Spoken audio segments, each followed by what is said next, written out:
Hey guys, I just want to make a quick video for you because a lot of people are wondering what happens when you connect both of these battery packs in parallel and the voltage is different.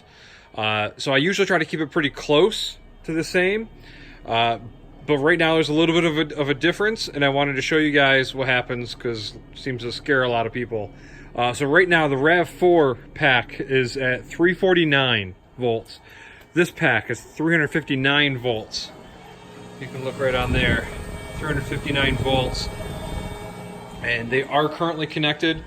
The pack, those contactors inside the pack are currently closed, so all I have to do is hit this button. So now it is connected. Let's see what it says for current.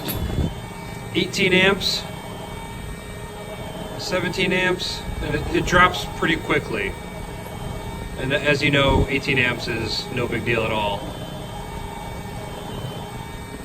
Pretty normal stuff. So just after maybe, it's dropped pretty quick. They're balancing right now.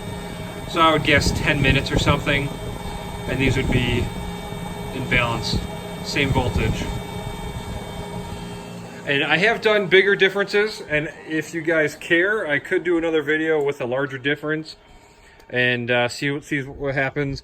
The most I've done, I think, is around 50 volts. I didn't test it before I did it, but I I did it by mistake, and I think it was about 50 volts. But yeah, so 10 volts, close enough.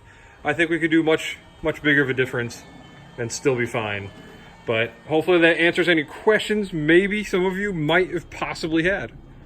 Have a good day, guys.